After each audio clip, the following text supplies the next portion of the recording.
जो गुरु महाराज की जो रिट्रीट है, it was really really a retreat for for all the senses. जैसे मैंने बताया है ना, रूपानुग विद्यापीठ है, गुरुकुल है, गौशाला है, और वर्णाश्रम सिस्टम है, खेती होती है, और बहुत अच्छा मैंने बताया स्टूडियो है, वर्ल्ड क्लास स्टूडियो में महाराज में रिकॉर्डिंग वगैरह होती है, बहुत अच्छी टीम है कीर्तन वगैरह की, मृदंगा की, और महाराज का जो जितने भी टेक्निकल है ना, माइक एंड बाकी चीजें हैं, स्क्रीन्स वगैरह, फर्स्ट क्लास। हम लोग इतने पंढरपुर को छोटे धाम में गया था, नोएडा टेम्पल कितना बड़ा है, और जो चीजें महाराज वहां पे डिटेलिंग इतनी सुंदर रखते हैं, वो शायद नोएडा में भी वो टेक्निकल चीजें नहीं है। इससे पता चलता है कि महाराज जो है कितना हायर विजन रखते हैं, जैसे श्रील प्रभुपाद रखते हैं। तो महाराज ने बहुत अच्छा कोटेशन हमें दिया था, थिंक बिग एक्ट स्मॉल ना। क्या करना है हमें? थिंक हमेशा बिग रखना चाहिए और छोटे छोटे स्टेप्स लेके हमें आगे बढ़ना चाहिए। Think big act small, you will succeed. कितना अच्छा formula, this is our formula.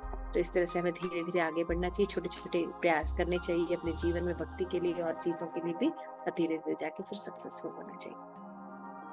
तो आप लोग भी आइए, पंढरपुर आ सकते हैं, ग्रुप में जा सकते हैं, हम लोग भी प्रोग्राम बना सकते हैं, अपने ग्रुप लेके जा सकते हैं, है ना। ऐसे करके हम लोग वहाँ पे भी ऑर्गेनाइज होकर रह सकते हैं। तो अच्छा था। और ईशोपनिषद, जिससे श्री प्रभुपाद ने लिखा है ईशोपनिषद, उसमें भी हम पढ़ रहे ना कि विद्या और अविद्या, और एक तो होता है अज्ञानता कि पता ही नहीं है, और दूसरा होता है ज्ञान, यानी पता होता है, लेकिन वो कैसा होता है? तथाकथित सो कॉल्ड ज्ञान होता है, मेटेरियलिस्टिक नॉलेज होता है। लेकिन एक होता है स्पिरिचुअल नॉलेज, है ना, आध्यात्मिक ज्ञान। तो आध्यात्मिक ज्ञान जो होता है दैट इज रियल नॉलेज। जैसा हमने देखा था कि भगवत गीता में बताया गया है 13वें अध्याय में ना कि क्या क्या ज्ञान होता है। इसके अलावा जितनी भी चीजें होती हैं वो अज्ञान होती है। तो वो भी गंतव्य भी बताया गया है कि अगर कोई अविद्या को फॉलो करता है तो उसका क्या होने वाला है, लाइफ भी क्या होने वाला, और इसका गंतव्य यानी डेस्टिनेशन भी क्या होने वाला। उसी तरह से अगर कोई तथाकथित ज्ञान को फॉलो करता है तो उसका प्रेजेंट लाइफ या लाइफ का क्या होगा और उसका फ्यूचर क्या होगा। और लास्ट में बताते हैं कि अगर हम इस स्पिरिचुअल नॉलेज को लेते हैं तो वह कैसी लाइफ होगी और हमारा गंतव्य क्या होगा। तो 12वें श्लोक में जो है वो बताया जा रहे हैं कि कैटेगरीज अब बताई जाएगी कि ज्ञानी और अल्प ज्ञानी और निर्विशेषवादी में बताया जा रहा है कि क्या है उनका साथ और क्या होता है। तो यहाँ पे बताया जा रहा है कि जो अंधम तमा प्रविशन्ति ये संभूत उपास्यते ततो भूव एतमो या उ संभूतया रता। अंधम तमा प्रविशन्ति, कौन अंधम तमा? ये असंभूत उपास्यते। तो अगर हम सुन नहीं रहे हैं, सकाम भक्ति में लगे हैं, देवी देवताओं की भक्ति में लगे हैं, तो क्या होगा? अज्ञानता के गहरे क्षेत्र यानी नरकों में जाएंगे, है ना। क्या लिखे? जो लोग देवताओं की पूजा में लगे हैं वे अज्ञान के गहनतम क्षेत्र में जाते हैं। और फिर बताते हैं ततो भूय इव ते तमो यह संभूते रता, और उनसे भी बढ़कर वे हैं जो निराकार ब्रह्म के पूजक हैं। समझ रहे? यानी अज्ञानी कोई व्यक्ति है, जैसे हमें नॉलेज नहीं है ना, बहुत से लोग हैं जिनको कोई नॉलेज नहीं है, भगवान कौन है, जीव कौन है, भगवान का क्या संबंध है, ऐसे लोगों के। लेकिन एक लोग है उसके थोड़ा सा आगे की कैटेगरी है, वो क्या है? वो ये जानते हैं कि भगवान है, लेकिन क्या मानते हैं कि भगवान का कोई आकार नहीं होता। ये ज्यादा डेंजरस वाले लोग होते हैं जो निराकार ब्रह्म के पूजक होते हैं। यानी आप सोच के देखिए, जो ब्रह्म कुमारी वगैरह हमारे समाज में और बहुत लार्ज स्केल पर वर्क कर रहा है, बहुत लार्ज स्केल पर वर्क कर रहे हैं, स्पेशली स्कूल कॉलेजेस, है ना, मेडिटेशन क्लासेस, बहुत लार्ज स्केल पर वर्क हो रहा है ना। तो शिल प्रभुपाद जो है वंस इन लेटर लिखा था कि सबसे बड़ा उद्धार अगर कोई भक्त कर सकता है तो वो क्या कर सकता है, निर्विशेषवादियों को भगवान का ज्ञान देना, कृष्ण कॉन्शियसनेस का ज्ञान देना। This is our real work to do. क्योंकि जो निराकारवादी होते हैं वो करते क्या है, वो क्या करते हैं, जब हम भगवान को निराकार कहते हैं इसका मतलब वो एक्चुअली नियर टू मायावादी होते कि हम ही भगवान हैं। क्योंकि कंट्रोल कौन कर सकता है, जिसका आकार हो, समझ रहे हो, क्रिएट कौन कर सकता है, जो आकार हो, संचालन कौन कर सकता है, जिसका आकार हो, है ना, वो कर सकता है। लेकिन जैसे लोग कहते हैं कि भगवान जो है वो निराकार है। क्यों निराकार है भाई? क्योंकि भगवान सर्वव्यापी है। तो कोई चीज, क्योंकि मटेरियल नॉलेज क्या है, कि यदि कोई चीज सर्वव्यापी है, हर जगह है, तो वो निराकारी होता है। जैसे कि हम अगर देखिए, जैसे सूरज की रोशनी है ना, हर जगह है, लेकिन सूरज तो नहीं है ना हर जगह। और जैसे आप देखिए सरकार है ना, तो सरकार जो है उसके मंत्री हैं सब जगह, लेकिन सरकार ऐसे देखिएगा, सरकार क्या है, तो एक निराकार फॉर्म है। समझ में आ रहा है ना, क्यों? और सारे जगह व्याप्त है, समझ रहे हैं ना। जैसे वायु है, हर जगह व्याप्त है, दिखाई देती है? नहीं दिखाई देती ना। तो भौतिक जगत में अगर कोई व्यक्ति सर्वव्यापक है, हर जगह है, तो वो निराकार रहता है। इसलिए उनका कॉन्सेप्ट है कि भगवान अगर सर्वव्यापक है, सबके सबके हृदय में है, या सर्वव्यापक है भगवान, तो भगवान साकार नहीं हो सकते। समझ रहे हैं आप? तो वैष्णव फिलॉसफी में अगर देखिएगा तो फिर प्रश्न ये उठता है कि मान लीजिए एक बिल्डिंग है ना, उसका आकार है ना, एक बिल्डिंग है या एक बिल्डिंग है, उसका आकार है। अच्छा, आप ये कह रहे हैं कि अगर सब जगह व्याप्त है तो उसका आकार नहीं। तो मान लीजिए वो बिल्डिंग है, उसको मान लीजिए हम किसी बॉम्ब से उड़ा दें,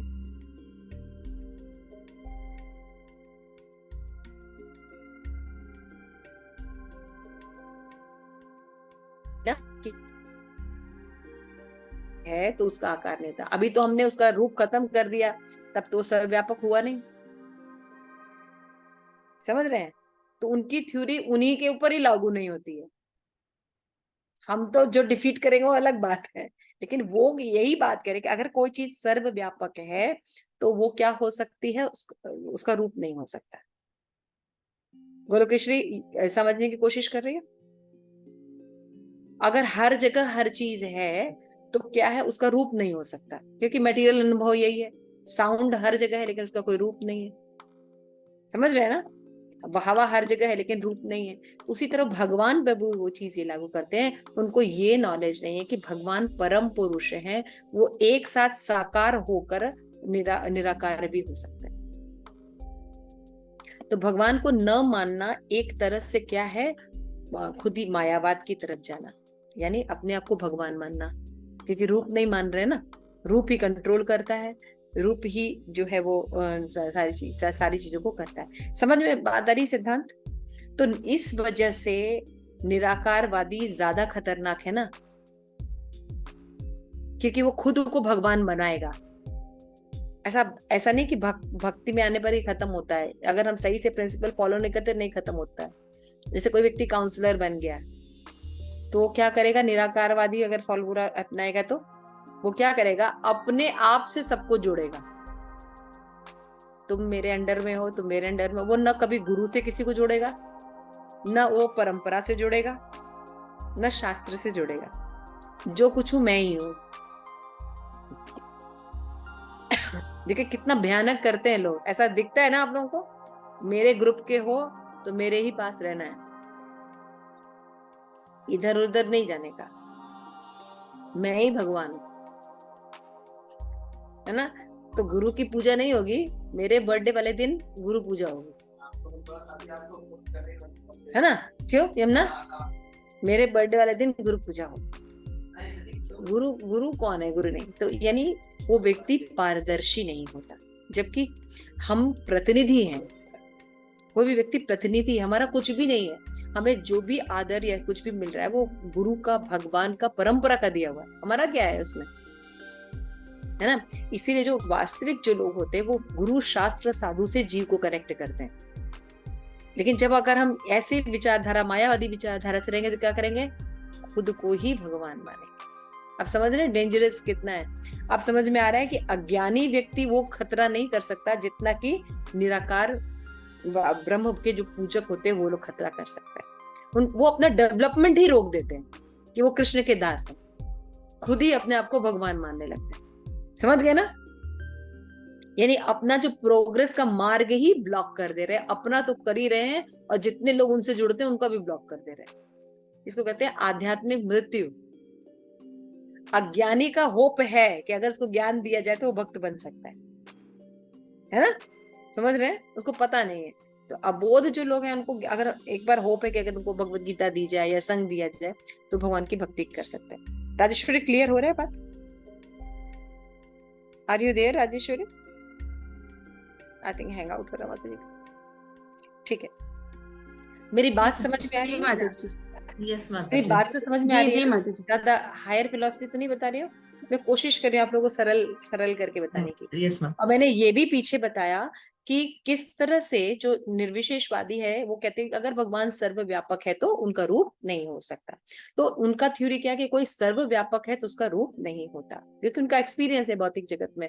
तो उनका ही एक्सपीरियंस मान लीजिए हम पूछें कि जैसे कोई बिल्डिंग है उसको हम डिस्ट्रॉय कर देते हैं, यानी वो सर्वव्यापक हो जाना चाहिए ना। यानी जितनी भी चीजों का आकार नहीं है उसको सर्वव्यापक भी हो जाना चाहिए, लेकिन हम देखते हैं ऐसा नहीं होता है। मान लीजिए ये पिलो ले हम, इस पिलो को फाड़ दें है ना, टुकड़े टुकड़े कर दे, तो ये पिलो सर्वव्यापक हो जाएगा? अरे थोड़े देर आपके कमरे में बिखर जाएगा, रुई हुई, सर्वव्यापक थोड़ी हो जाएगा। तो उनकी थ्योरी उन्हीं पे लागू नहीं होती। और ये डेंजरस कैसे होते हैं? क्योंकि ये खुद अपने आप को भगवान फिर बनने लगता है। ये सेंस मैटर पर। और क्या चीज ब्लॉक करती है प्रैक्टिकल? कि वो ट्रांसपेरेंट नहीं होंगे फिर गुरु शास्त्र साधु, वो हर जीव को खुद के पास ही रखेंगे, उनको गुरु शास्त्र साधु के पास नहीं ला जाने देंगे। तो कितना डेंजरस हो जाएगा ना। आगे पढ़ते हैं तो क्या बोल रहे हैं, अंध तमः प्रविशन्ति ये असंभूति उपास्यते ततो भुव एतमो या संभूतिया रहता। तो संभूति और असंभूति हमने पीछे पढ़ा था अभी। जो देवताओं की उपासना करते हैं उनकी क्या गति होती है? जो असंभूति यानी निराकार ब्रह्म की उपासना करते हैं उनका क्या होता है? तो जो लोग देवताओं की पूजा करते हैं यानी असंभूति, तो उनका क्या होता है? वे अज्ञान के गहनतम क्षेत्र में जाते हैं। और गहन और भी उनसे ज्यादा दशा किसकी होती है? जो संभूतया यानी भगवान को तो मानते हैं लेकिन निराकार, तो वे लोग उनसे भी ज्यादा खतरनाक गहनतम क्षेत्रों में प्रवेश करते हैं। आइए तात्पर्य पढ़ते हैं। राजेश्वरी पढ़ी। श्री प्रभुपाद की जय। कौन पढ़ेगा? मैं पढ़ देती हूँ माता जी। ठीक है, पढ़े। तात्पर्य श्री प्रभुपाद द्वारा संस्कृत का शब्द असंभूति उन व्यक्तियों का सूचक है जिनका स्वतंत्र अस्तित्व नहीं है। संभूति तो पूर्ण पुरुषोत्तम भगवान है जो पूर्णतया स्वतंत्र है। भगवत गीता में पूर्ण पुरुषोत्तम भगवान श्री कृष्ण कहते हैं, न में विदु गण प्रभवम न महर्षय।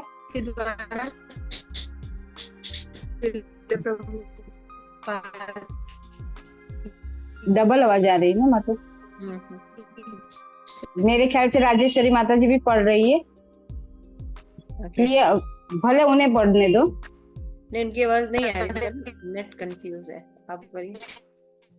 न में विदु सुरगणा प्रभवम न महर्षय अहात्मा मिहि देवानां महर्षिणां च सर्वशः।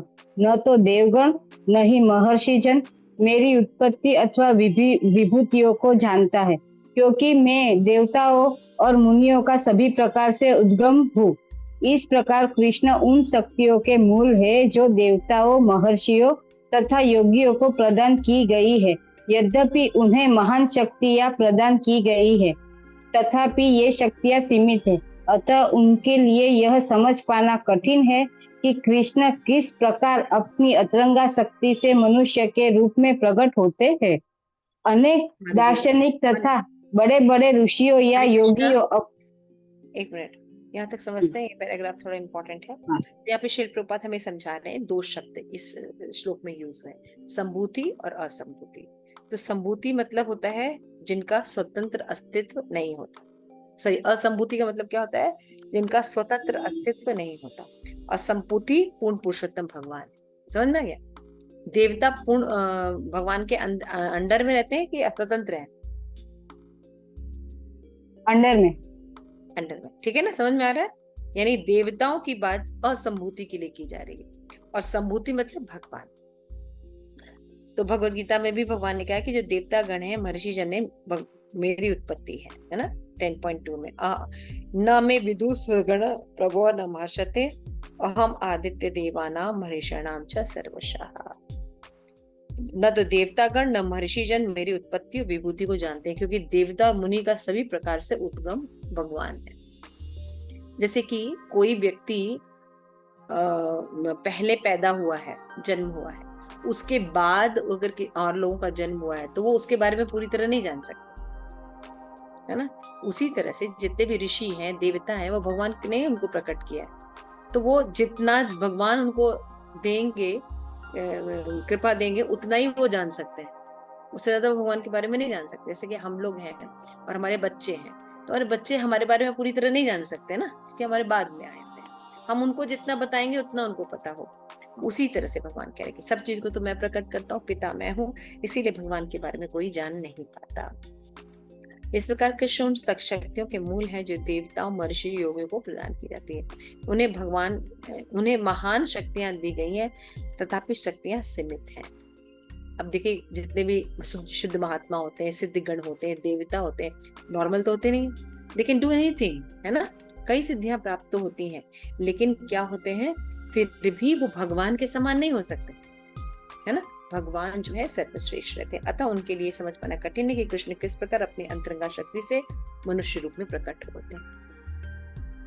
उनको ये समझ भी नहीं आता कि भगवान जो है एक साथ साकार और निराकार दोनों रह सकते हैं। समझ में आ रहा है? उनको ये बात समझ में नहीं आती है।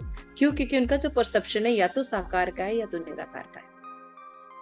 उनको ये एक्सट्रीम केस नहीं समझ में आ सकता। तो प्रत्येक दार्शनिक, बड़े बड़े ऋषि, योगी अपनी अल्प बुद्धि से परम को सापेक्ष में विभाजित करने का प्रयत्न करते हैं।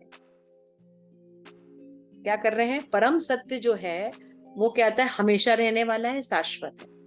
सत्य दो प्रकार के होते हैं, एक सापेक्ष सत्य और एक परम सत्य। परम सत्य का मतलब होता है जो शाश्वत है, एज इट इज है और ऐसा ही रहेगा। समझ में आ रहा है? कोई चीज शाश्वत रहे, जैसे आत्मा हमेशा सच्चिदानंद थी, है और रहेगी। इसको चेंज नहीं किया सकता। कभी नहीं हो सकता कि आत्मा भौतिक हो जाए, ठीक है। तो ये क्या है? परम सत्य है। लेकिन सापेक्ष सत्य क्या होता है कि मान लीजिए कोई सत्य है, लेकिन वो टाइम टू टाइम बदलता रहता है। जैसे मेरा एड्रेस है ना, मैं जिस घर में अभी रहती हूँ मेरा एड्रेस ये है, लेकिन अगर मैंने घर चेंज कर दिया तो मेरा एड्रेस चेंज हो जाएगा। तो ये क्या है? सापेक्ष सत्य। समझ रहे हैं? जैसे कि सापेक्ष सत्य का मतलब क्या है? जैसे हम खड़े रहते हैं तो हमको लगता है चंद्रमा हमारे साथ चल रहा है ना। आप कहीं ट्रैवल कीजिए, आपको क्या लगता है? चांद हमारे साथ साथ चल रहा है। ये सापेक्ष सत्य है ना। तो परम सत्य नहीं है। तो इस तरह से यहाँ पे देखिए, आगे पढ़ेंगे तो इनमें से परम निरपेक्ष का कोई निश्चित साकार चिन्ह तो मिलता नहीं, मात्र सापेक्षता से परम के नकारात्मक विचार तक पहुंचने में सहायता मिल सकती है। यानी क्या बोलते हैं? अल्प बुद्धि वाले ऐसा कहते हैं। बड़े बड़े दार्शनिक, ऋषि या योगी अपनी अल्प बुद्धि से परम को सापेक्ष से विभेदित करने का प्रयत्न करते हैं। जो जिनको ज्ञान नहीं रहता और बड़े बड़े फिलोसफर बनते हैं अपने आप को, वो भगवान को क्या सोचते हैं कि परम को सापेक्ष से विभेदित करने का प्रयत्न करते हैं। उन्हें परम निरपेक्ष का कोई निश्चित सकारात्मक चिन्ह नहीं मिलता, मात्र सापेक्ष से परम के नकारात्मक विचार तक पहुंचने में सहायता मिलती है। अब वो ये समझ ही नहीं सकते कि भगवान एक साथ निराकार और साकार है। तो वो क्या क्या फिलॉसफी फॉलो करते हैं? नहीं, भगवान निराकार है। भगवान क्या है? निराकार है।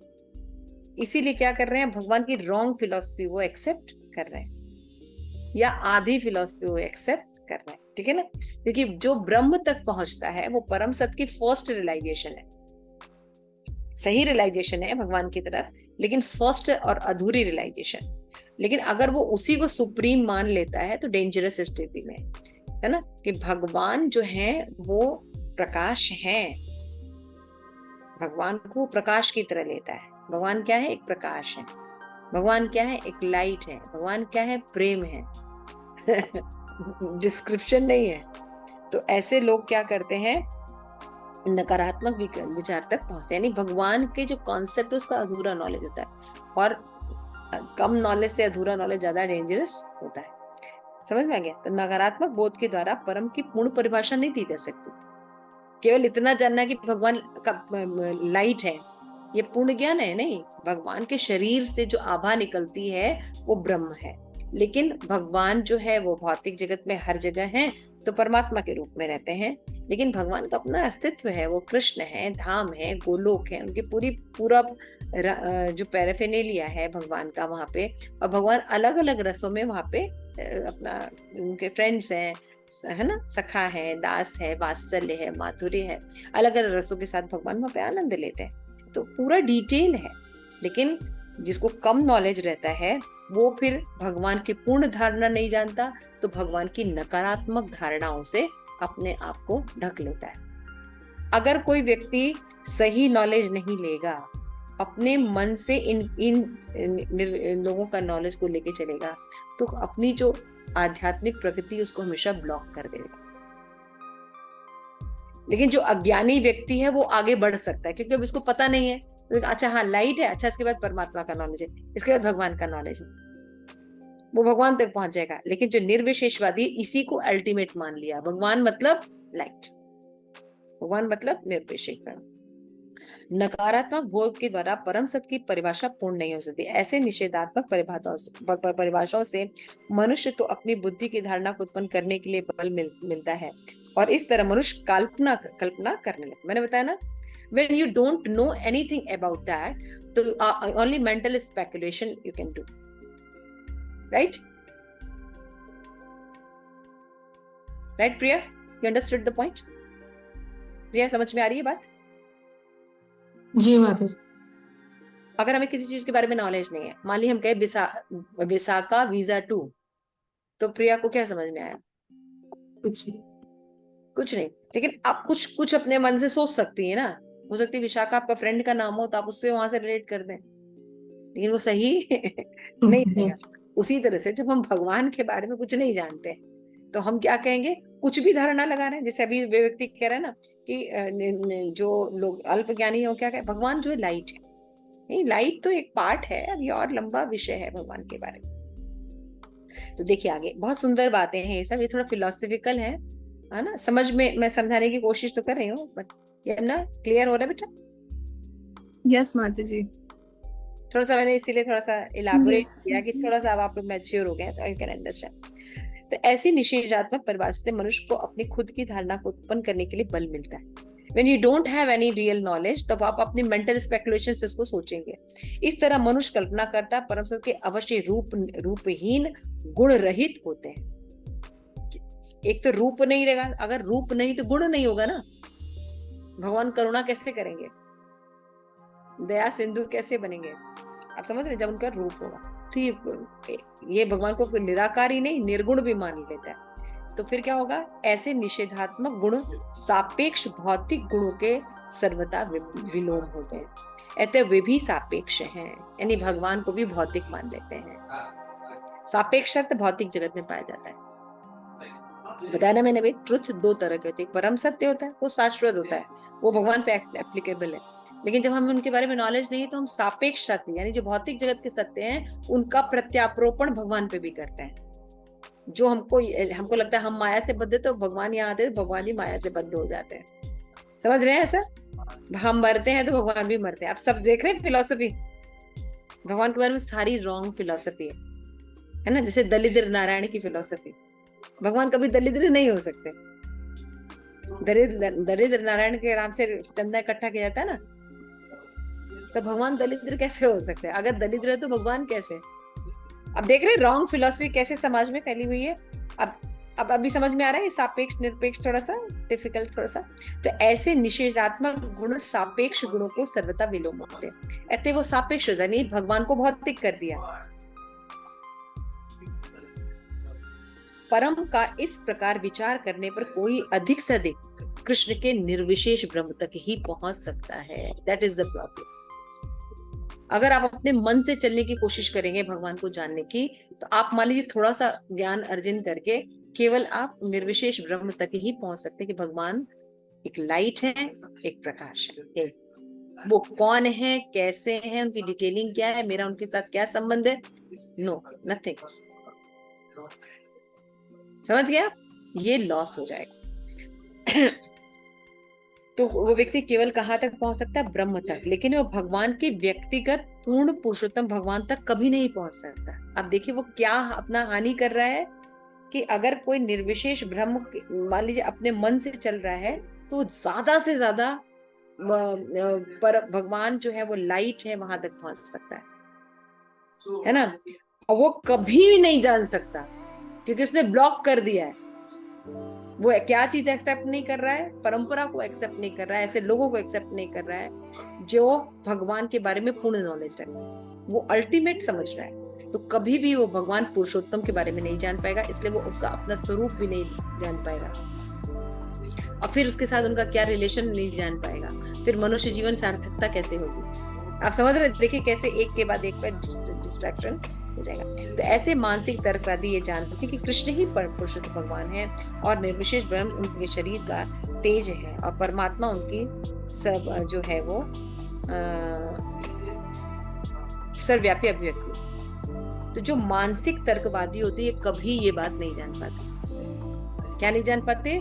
कि भगवान का जो रियलाइजेशन है 3 एस्पेक्ट में होता है। ब्रह्म फर्स्ट एस्पेक्ट है, लेकिन यही सब कुछ नहीं है। इसके बाद परमात्मा का है, इसके बाद जो है पूर्ण पुरुषोत्तम भगवान का नॉलेज है।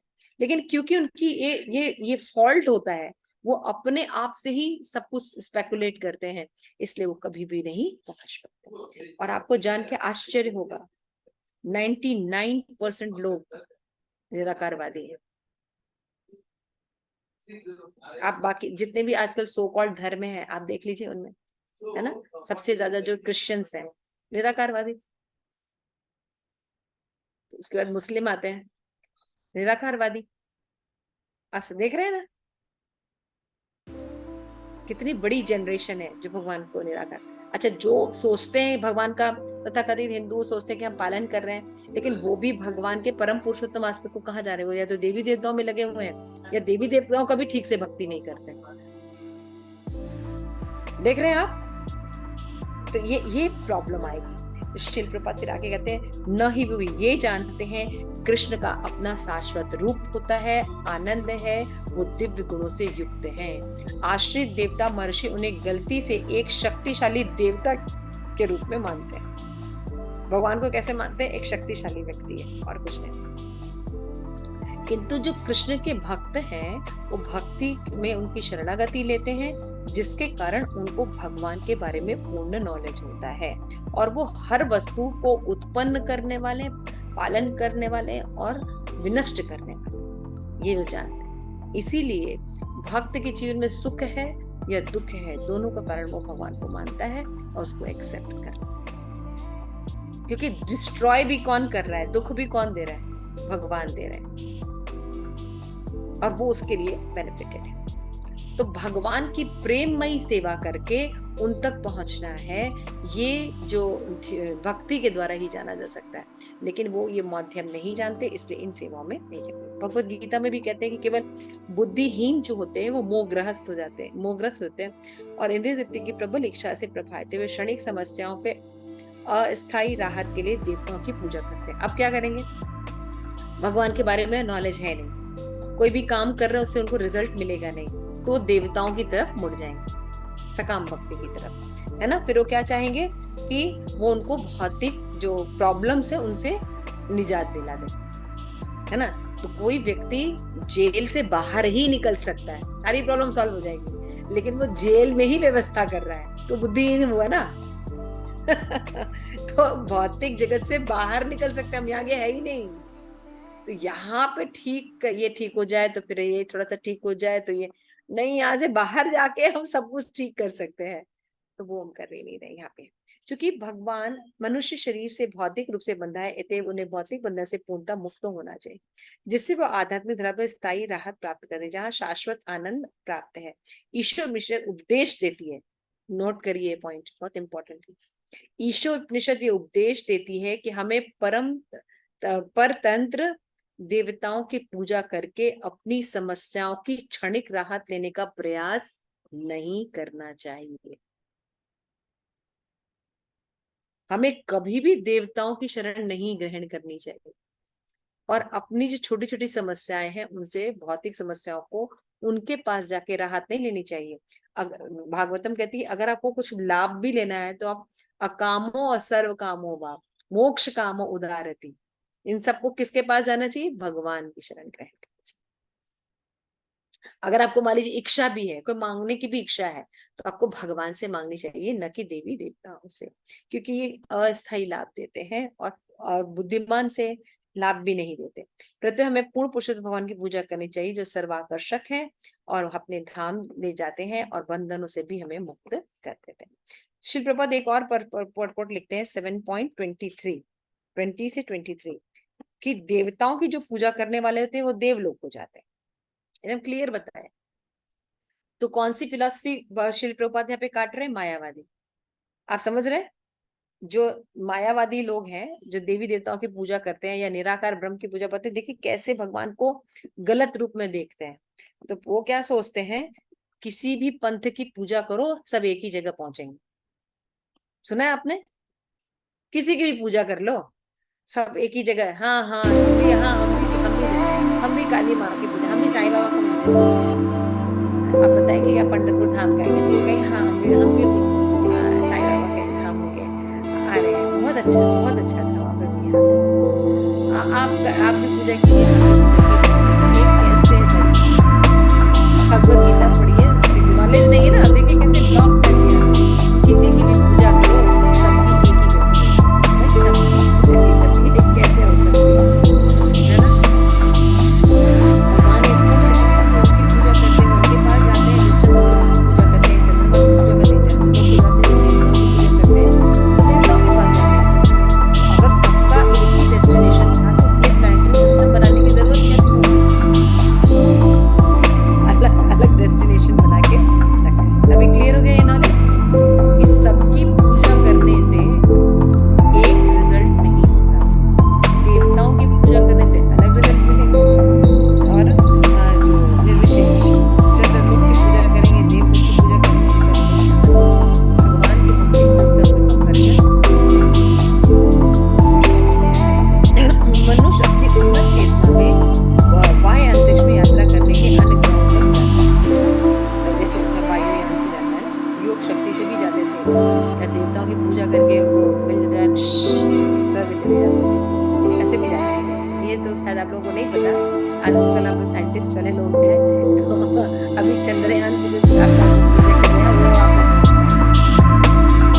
वैदिक शास्त्र में कहा मनुष्य 3 साधनों में से किसी एक के द्वारा देवताओं के द्वारा सिद्धि प्राप्त करके और उन्नत चेतना, है ना, अन्य ग्रहों की स्वर्ग यात्रा कर सकता है। इस प्रकार मनुष्य चंद्रलोक, सूर्यलोक, ब्रह्मलोक में जा सकता है और मोक्षलोक तक भी पहुंच सकता है। किंतु भौतिक ब्रह्मांड के ग्रह सभी क्षणभंग हो रहे हैं। आप 14 प्लैनेटरी सिस्टम में इवन ब्रह्मा के लोक तक आप चले जाइए, उनका भी नाश होता है। समझ गए? केवल पूरे यूनिवर्स में एक ही चीज है, वो है भगवत धाम, जिसका नाश नहीं होता। समझ गए आप? और आप वहीं से बिलोंग करते हैं। इसीलिए जैसे आज गुरु महाराज पटाख में बता रहे थे ना, कौन मरना चाहता है? कोई मरना नहीं चाहता। क्यों? क्योंकि हम है नहीं ना ऐसे, हमारा स्वभाव ये नहीं है, हम सच्चिदानंद है, इसलिए हम मरना नहीं चाहते। तो भगवत गीता में भगवान कहते हैं आप ब्रह्म भुवना लोका ना, 14 प्लैनेट है, सब में जन्म मृत्यु जरा व्याधि है, केवल भगवान के धाम में ऐसा नहीं। यानी पुष्टि हो गई, यानी श्री प्रभुपाद अपने आप नहीं कह रहे हैं। उसके बाद ईशोपनिषद पुस्तक इंगित करती है मनुष्य देवताओं की पूजा करता है भौतिक ग्रहों को प्राप्त करने के लिए। सीधी सी बात। हम देवताओं की पूजा क्या करते हैं? लाभ के लिए करते हैं। वो भी ब्रह्मांड के सर्वाधिक अंधकार में भाग में ही रह जाता है। रिजल्ट क्या होता है? देवताओं की पूजा करके हम धन ले लेंगे, मकान ले लेंगे, पुत्र ले लेंगे, परिजन ले लेंगे, नौकरी ले लेंगे, फिर क्या होगा? ये सारी चीजें यही रह जाती, सारी की सारी चीजें यही रह जाती हैं। और जीवन जीने में पूरा लाइफ, मनुष्य जीवन भी वेस्ट कर दिया। अब उनका जो गंतव्य होगा क्या होगा? नरक होगा, क्योंकि उन्होंने मनुष्य जीवन की सार्थकता नहीं की। तो चाहे आप एमटेक कर लीजिए, चाहे बीटेक कर लीजिए, चाहे कोई भी नौकरी कर लीजिए, है ना, इस भौतिक जगत में आपको दिखाया जाएगा बहुत बड़ा काम कर लिया आपने, है ना, लेकिन भगवान क्या कह रहे हैं? कुछ भी कर लीजिए, यहाँ भी पैसे कमाने में और सब करने में खून निकलेगा आपका। और भक्त देखिए कितना मजा करके आते हैं पंढरपुर में, दिन भर खाते पीते। हमें दो ही काम था, डांस करना और खाना, बताइए, और हमें भगवत धाम भी ले जाएंगे, बताइए, और हमारा सारा एक्शन भी बेनिफिटेड था। तो हम थे अच्छे कि आप थे अच्छे? हम ही थे अच्छे, है ना। तो हमारे साथ भी वो टप टप करने वाले लैपटॉप वाले थे, लगे हुए थे, भगवान की सेवा में सब लगे हुए थे, लेकिन वो भी या तो खा रहे थे या गा रहे थे, है ना। तो आपका बॉस भी सैलरी देता है आपके आपके बॉस भी आपको अच्छे से रिट्रीट देते हैं, लेकिन आपकी जो रिट्रीट है वो सब बंधन का कारण बनते हैं, और हमारे तो खा के भी हम भगवत धाम चले जाते हैं, बताइए। तो हम ज्यादा बेनिफिटेड हो गए। तो यही बात श्री प्रभुपाद यहाँ पे समझा है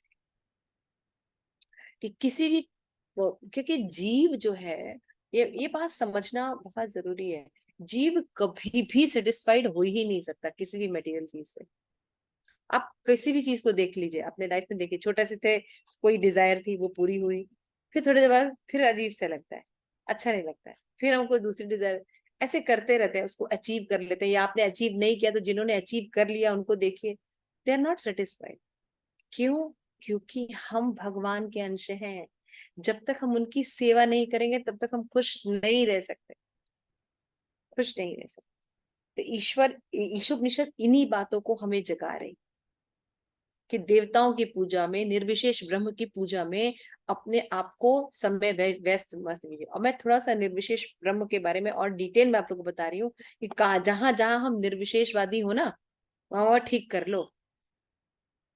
जैसे बर्थडे है तो बात करो, पार्टी करो, निर्विशेष ब्रह्म की तरह नहीं message, Hare Krishna, thank you माता जी, दिस इज निर्विशेष ब्रह्म।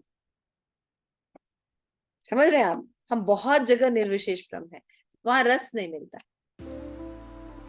वहां पे रस युक्त रहना है जीवन, तो निर्विशेष ब्रह्म से बाहर निकल। तो भौतिक ग्रहों को प्राप्त कर लेते हैं, वो ब्रह्मांड के सर्वाधिक अंधकार भाग में रहता है, ठीक है। संपूर्ण ब्रह्मांड विशाल भौतिक तत्वों से ढका है, ठीक वैसे ही जैसे नारियल का खपड़ा होता है ना, आधा भाग जल से भरा होता है। जो नारियल का आविष्कार है ना ऋषि, बहुत ही साइंटिफिक है। हमारा जो पूरा ब्रेन है ना, इसका एक्सपेरिमेंट करके नारियल बना है, मालूम है आपको? It is a very important फल नारियल।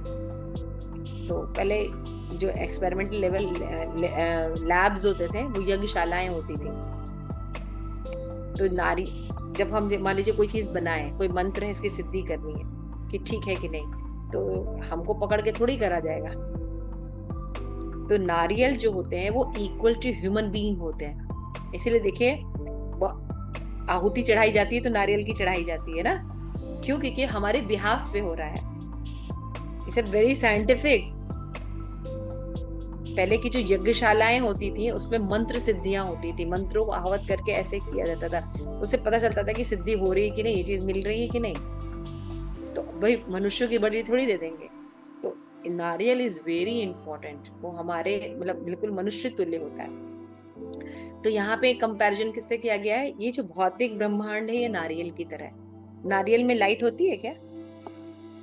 अंधेरा होता है, राइट? और आधा पानी से भरा होता है, कारणोदकशाही जल, देखिए देखते जाइए। और इसके अंदर घना अंधकार होता है, इसलिए इसे प्रकाशित करने के लिए सूर्य चंद्रमा की आवश्यकता होती है। तो भगवान ने 2 बल्ब लगा दिए, सूर्य और चंद्रमा, ताकि लाइट हो जाए थोड़ी सी। इंटरेस्टिंग है ना, मुझे ये एग्जाम्पल बहुत अच्छा लगता है। ब्रह्मांड के बाहर व्यापक असीम फैला हुआ है, बाकी सारे जगह पूरा ज्योति है, ब्रह्म ज्योति, लाइट ही लाइट है। लेकिन क्योंकि वो कपड़े में हम रह रहे छोटे से, जहाँ अंधेरा वही रहना चाहते हैं, वो ने कहा चलो भैया कम से कम टेढ़ा है पर मेरा है। तो क्या किया भगवान ने, 2 लाइट लगा दी, सूर्य और चांद, ताकि हमें कुछ रोशनी प्राप्त हो। तो फिर उसके बाद बताया कि ब्रह्म ज्योति से बड़ा ऊंचा कृष्ण लोक है और वृंदावन है। बता रहे ना निर्विशेषवादी। पहले तो बताया देवताओं की पूजा करने वाले भी अंधम तर्म को जाते हैं, क्यों? क्योंकि हमें इसी जगत में लगाए रखते हैं, उनके जो लाभ मिलते हैं उनसे वो क्षणिक होते हैं। समझ गए आप? और फिर अब निर्विशेष ब्रह्म के लिए क्या बता रहे हैं कि निर्विशेष ब्रह्म जो है वो कृष्ण तक नहीं पहुंच पाते, पूर्ण पुरुषोत्तम भगवान तक नहीं पहुंच पाते, वो यहीं तक रहते हैं। यदि भी अपने सनातन पार्षद निवास करते हैं भगवान, है ना। अब बताइए पंढरपुर जाके भगवान का महाराज का पैराफेरीला देख के आइए और नेट पर देखिए, फर्क है ना। हम तो वहां जाके प्रसाद भी पाके आएंगे, उनके साथ महाराज से मिल के आएंगे, कीर्तन करके आएंगे, पर्सनल एसोसिएशन हुआ। लेकिन अभी यहाँ पे आप बैठ के लेक्चर वो देखिए, पिक्चर्स देखिए ऑनलाइन, तो आप फील करेंगे लेकिन उतना नहीं करेंगे, है ना। इसकी व्याख्या 14वें मंत्र में भी की जा सकती है। भगवान सर्वत्र विद्वान है, जिस तरह सूर्य है, फिर भी वो एक स्थान पर स्थित रहते हैं, अचल कक्षा में स्थित रहते हैं। सूर्य ऐसा ही है ना, सूर्य है, उसका प्रकाश सब जगह है, लेकिन वो उसका एक प्लैनेट भी है और अपनी कक्षा में घूमता भी है। इसी तरह भगवान एक साथ साकार और निराकार दोनों है। लेकिन ये नॉलेज भक्त को पता होती है, बाकी लोग नहीं जानते। अज्ञानी तो जानता ही नहीं है, और जो थोड़ा बहुत ज्ञानी तथा कथित ज्ञानी होता है, ब्रह्म तक ही अपने आप को सीमित कर लेता है। और जो असली रस है कृष्ण प्रेम, वो छूट जाता है। हम भी रॉक पार्टी कर रहे थे लेकिन हम हरे कृष्ण महामंत्र गा रहे थे और उधर से डीजे चल रहा था। वो लोग भी रॉक पार्टी कर रहे थे, लेकिन वो राक्षस पार्टी कर रहे थे। ठीक है, उनका नशा तक जब तक है तब तक ही पार्टी है, हमारा तो उतरने के बाद भी अभी तक चढ़ा हुआ है।